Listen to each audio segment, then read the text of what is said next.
Hello dear students, welcome to Vision Pharmacy. In our today's video, we are going to practice some MCQs from Pharmaceutical Chemistry 1.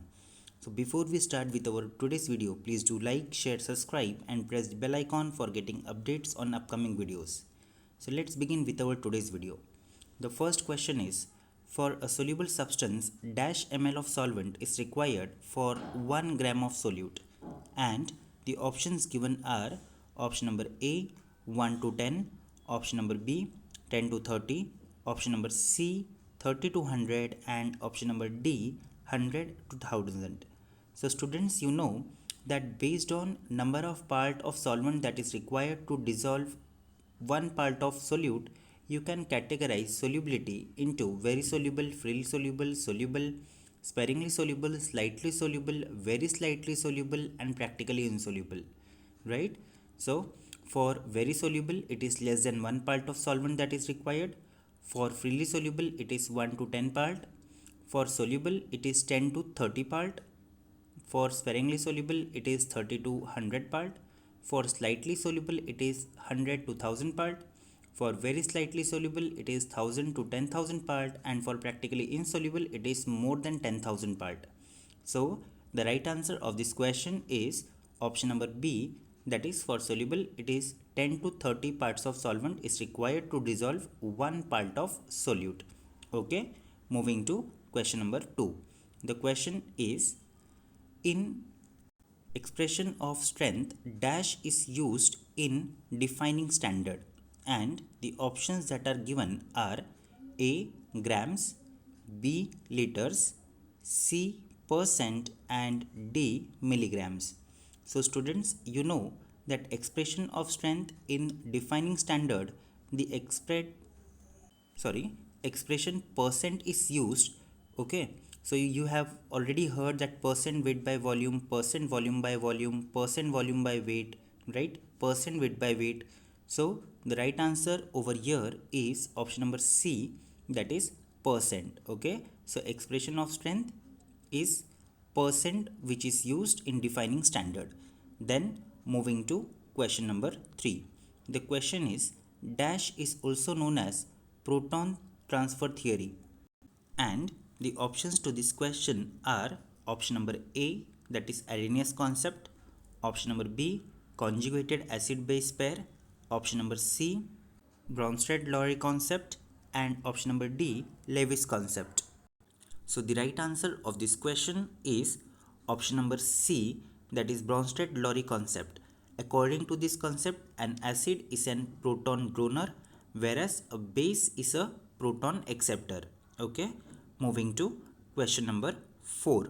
The question is, alkalosis is termed when, and the options given are pH of blood is higher than 7.3, then option number B is pH of blood falls below 7.3, option number C pH of blood is higher than 5, and option number D none of the above. So student, let me tell you, the pH of normal blood ranges between 7.3 to 7.4. Okay, acidosis means condition in which pH of blood falls below 7.3, and alkalosis means when the pH of blood is higher than 7.3. So the right answer of this question is option number A, that is pH of blood is higher than 7.3. Moving to question number 5. The question is, which of the following is our limitation of Arrhenius concept? And the options given are option number A limited to only aqueous solutions, option number B could not explain neutralization in absence of solvent, option number C gave no idea about nature of substance, or option number D all of the above. So students, the right answer of this question is option number D all of the above. Moving to question number 6. The question is, mixture of acetic acid and ammonium hydroxide is, and the options given are A acidic buffer solution, option number B basic buffer solution, option number C neutral buffer solution, or option number D don't know. So students, you should know that acidic buffer solution are solutions having mixture of weak acid and its salt, whereas basic buffers are the solutions having mixture of weak base and its salt. Okay. Whereas the neutral buffer solutions are solutions having mixture of weak acid as well as weak base. So the correct answer of this question is option number C, that is neutral buffer solution. Moving to question number 7. The question is caustic soda is, and the options are sodium hydroxide, option number B quicklime, option number C strong ammonium hydroxide, and option number D hydrochloric acid. So students, right answer of this question is option number A, that is sodium hydroxide. Moving to question number 8. The question is antidote used in cyanide poisoning is. Options for this question are option number A sodium nitrite, option number B sulfur dioxide, option number C sodium bisulfate, and option number D sodium metabisulfate.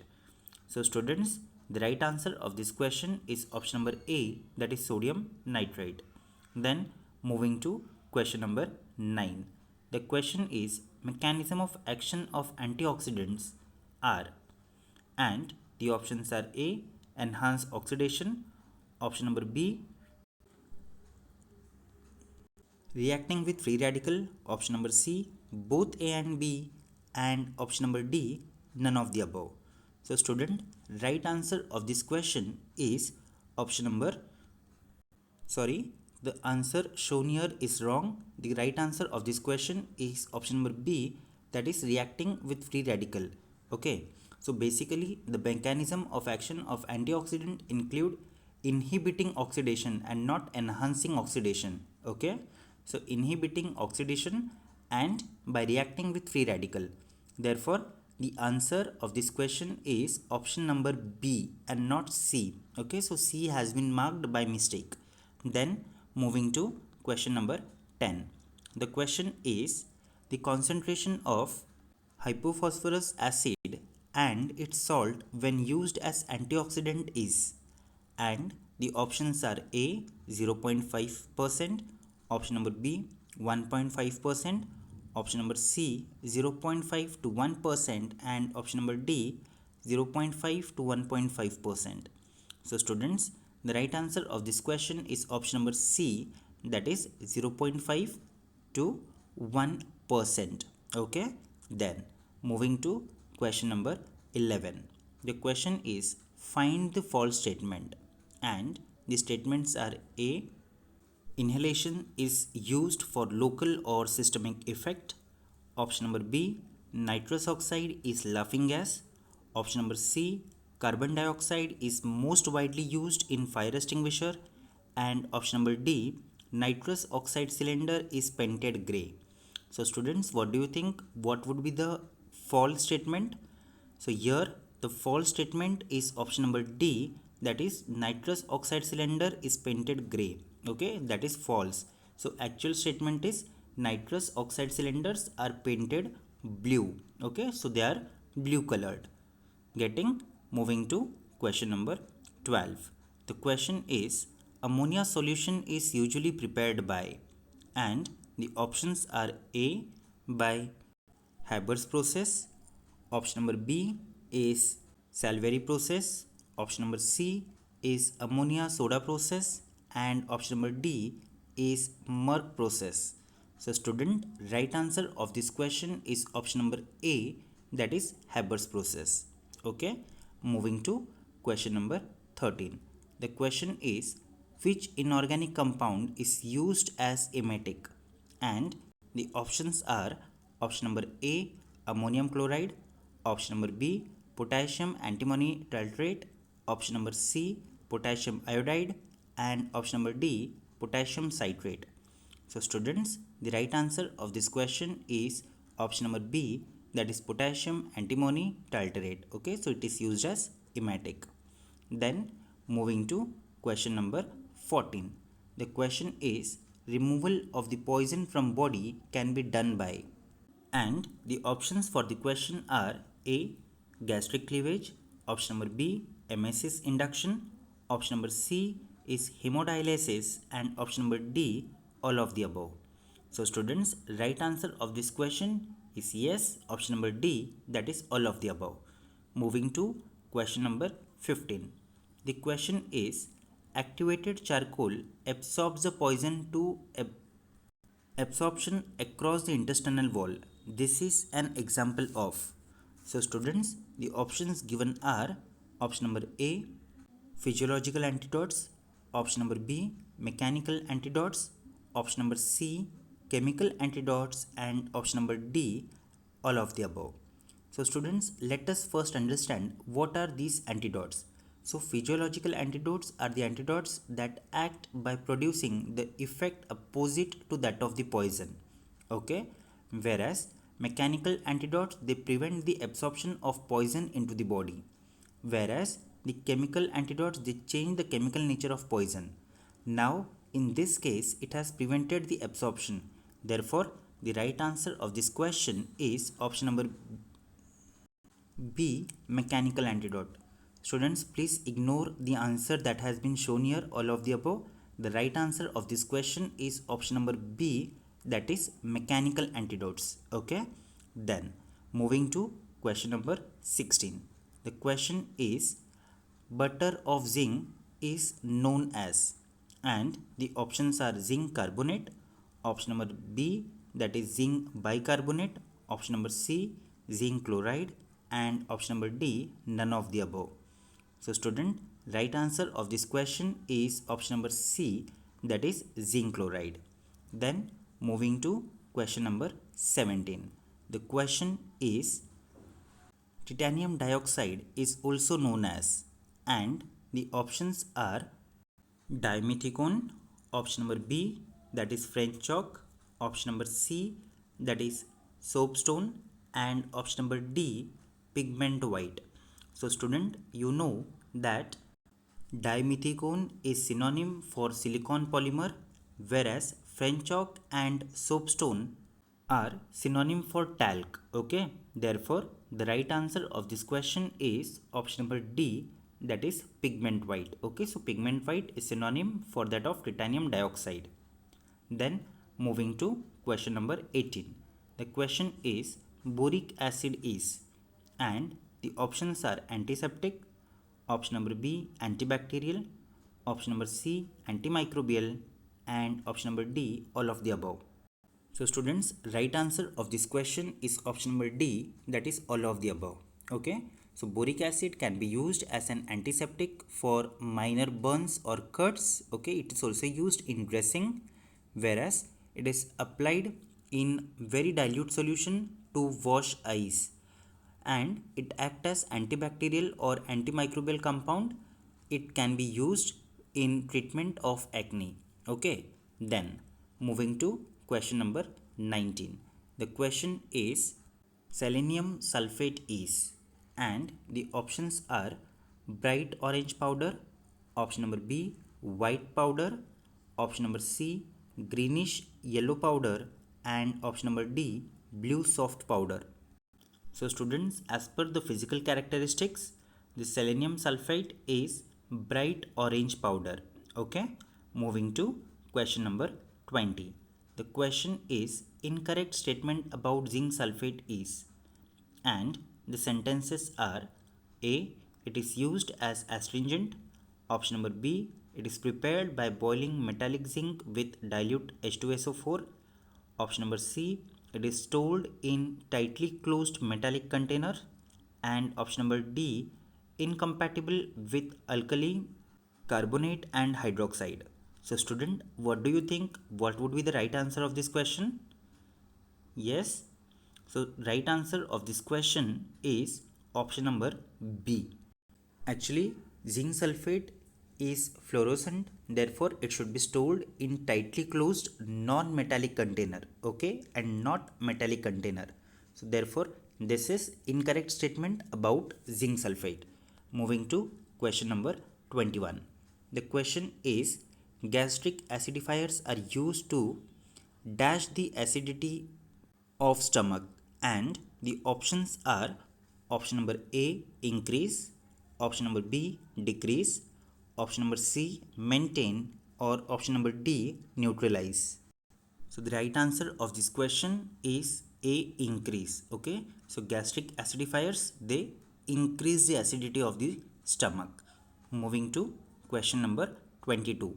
The question is, identify systemic antacids, and the options are A, calcium carbonate, option number B, sodium bicarbonate, option number C, aluminum salts, and option number D, magnesium salts.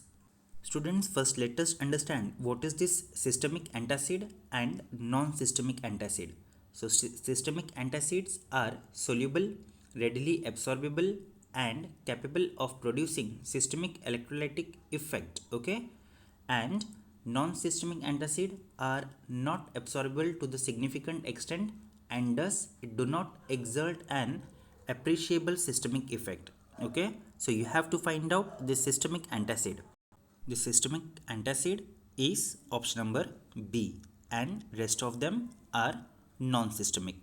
Moving to question number 23.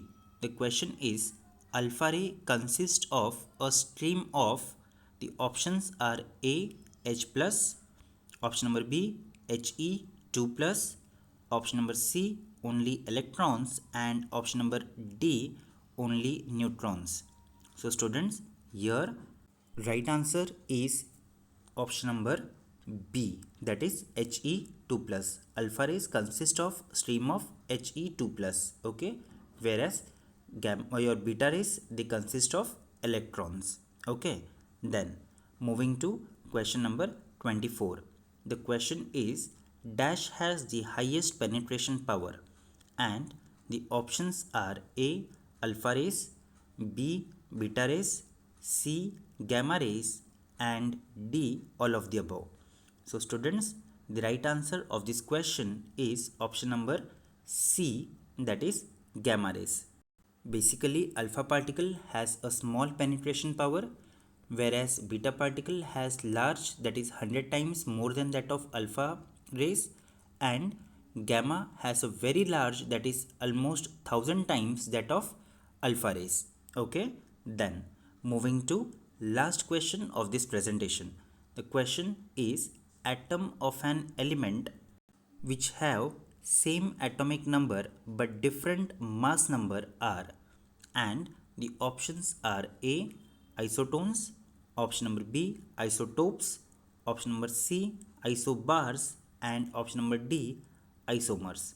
So students, you know the right answer of this question is option number B, that is isotopes.